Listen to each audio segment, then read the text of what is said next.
আমি কার কথা বলছি বুঝতে পারছো তো? ভাই, তুমি তো দেবী বিষ্ণুপ্রিয়ার কথা বলছো। ঠিক আছে, তুমি যখন বলছো আমি শুধু মাকেই নিয়ে আসবো। কেন বলছি জানো দাদা? কারণ শুনেছি কোন সন্ন্যাসী যদি তার স্ত্রীর বদন দর্শন করে তার সন্ন্যাস ধর্ম নাকি নষ্ট হয়ে যায়। দাদা, আমি তো একজন সন্ন্যাসী। আমি যদি আমার স্ত্রীর বদন দর্শন করি আমার যে সন্ন্যাস ধর্ম সেটা যে নষ্ট হয়ে যাবে দাদা।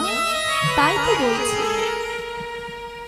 ভাই, তুমি যখন বলছো আমি শুধু মাকেই নিয়ে আসবো, তাই কি করেছি, ভাবাবেশে মহাপ্রভুকে শান্তিপুরে রাখিয়া, ভাবাবেশে মহাপ্রভুকে শান্তিপুরে রাখিলা, চলিলেন নিত্যানন্দ আজিরা দিয়া, চলিলেন নিত্যানন্দ আজি নদী।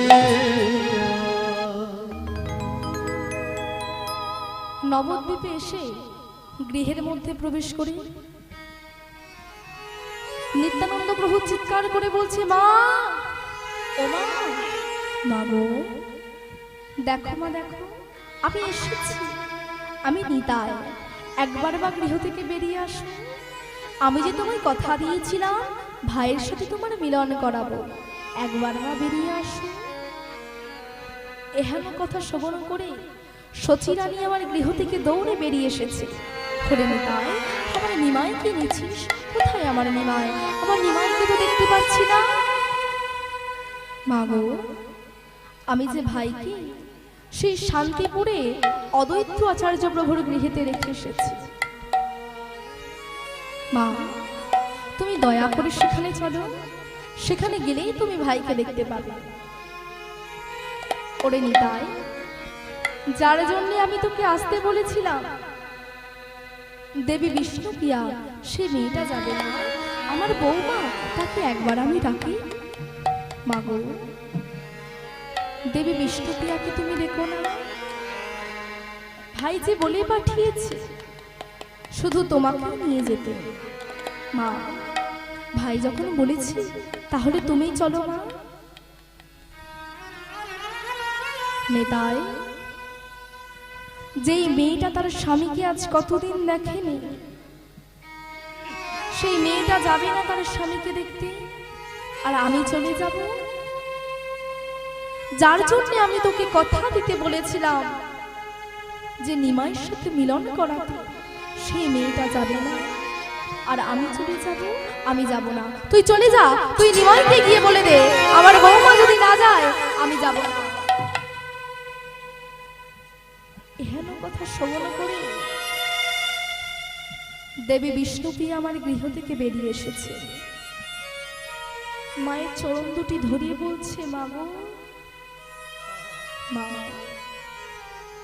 আমার স্বামী যখন বলেছি আমি তাহলে যাব না। মা, আপনি যান, আমি গৃহতে আছি। বৌমা, তুমি যখন বলছো তাহলে আমি যাই। আমি গিয়ে একবার আমার নিমাইকে দেখে আসি। সচিরানী ও নিত্যানন্দ প্রভু যখন গৃহ থেকে বেরিয়ে চলে গেলেন, দেবী বিষ্ণুপ্রিয়া আমার গৃহ থেকে বেরিয়ে চলে গেছেন প্রিয় সখী কাঞ্চনার কাছে।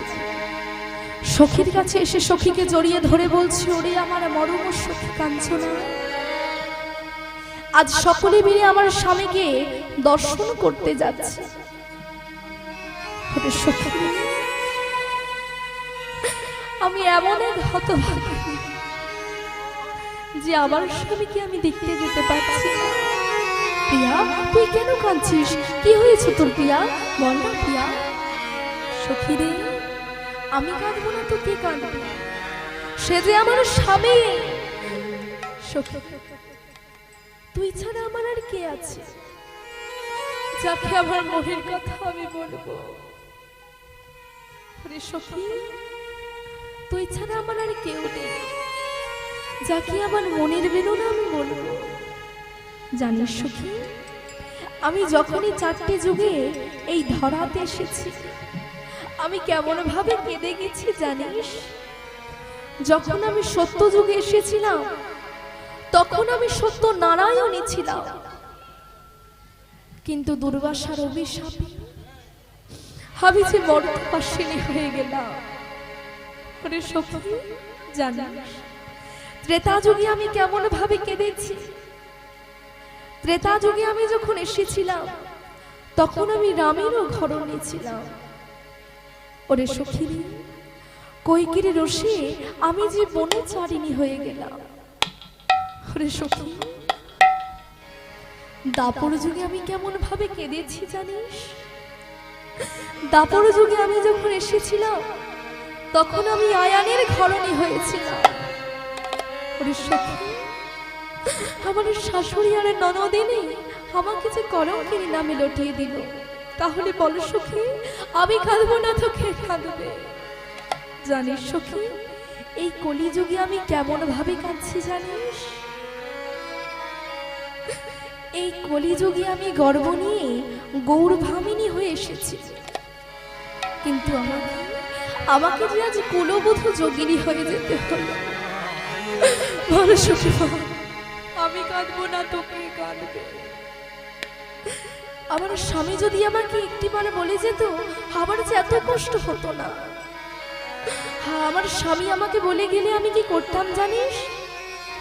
আমার হাত দিয়ে আমার স্বামীকে আমি সুন্দর করে সাজিয়ে দিতাম। এদিকে দেবী বিষ্ণুপ্রিয়া তার প্রিয় সখী কাঞ্চনাকে জড়িয়ে ধরে মনের বেদনা বলছে, আর ওদিকে সচিরানী চলে গেছেন শান্তিপুরে। শান্তিপুরে এসে চিৎকার করে বলছেন, প্রাণের নিমাই রে, আমার নিমাই, আমার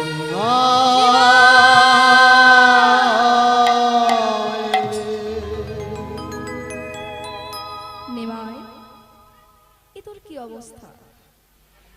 ওরে, তোর মাথায় যে চাচার চিকন কেস ছিল, কোথায় সেই কেস? নিমাই, এ তুই কি পোশাক পরেছিস? ওরে নিমাই, যেদিন তুই আমাকে কাঁদিয়ে দেবী বিষ্ণুপ্রিয়াকে কাঁদিয়ে সারা নবদ্বীপবাসীকে কাঁদিয়ে এভাবে চলে এলি, সেদিন আমি ভেবেছিলাম আমি তোকে অভিশাপ দেব, কিন্তু আজ আমার কি মনে হচ্ছে জানিস? আজ আমার মনে হচ্ছে আমি তোকে অভিশাপ নয়, তোকে যেন একবার আমি প্রণাম করি। আয় বাবা, আমাকে একবার প্রণাম করতে দে। মা গো, এ তুমি কি বলছো মা? তুমি মা হয়ে আমাকে প্রণাম করবে? এ কথা যে শোনাও মহাপাপ।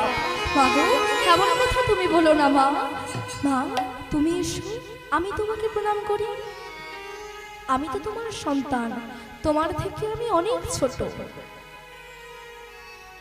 মা, আমার মনে ইচ্ছা জেগেছে যে আমি ওই মধুময় বৃন্দাবনে যাব। তুমি আমাকে অনুমতি দেবে মা?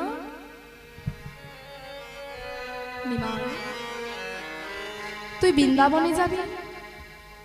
বৃন্দাবন তো অনেক দূরে। তুই যদি ওই বৃন্দাবনে চলে যাস, আমি নবদ্বীপ থেকে কেমন করে জানবো যে তুই বৃন্দাবনে কেমন আছিস? বল বাবা, যতই হোক আমি তো তোর মা। কোনো মা কি পারে তার সন্তানকে ছেড়ে দূরে থাকতে? পারে না। মা, তুমি যদি আমাকে অনুমতি না দাও, তাহলে বলো মা, বলো আমি কোথায় গেলে তোমার মনের ইচ্ছা পূরণ হবে? তুমি যেখানেই বলবে আমি সেখানেই যাব। বলো মা, তুই আমার মনের ইচ্ছা পূর্ণ করবি? তাহলে শোন, আমি তোকে কোথায় যেতে বলি। নীলাচল নবদ্বীপ হলো দুই ভাই, নীলাচল নবদ্বীপ হলো দুই ভাই। তুমি বাছা নীলাচলে বড় আজি, তুমি বাঁচা নীলাচলে আজিকার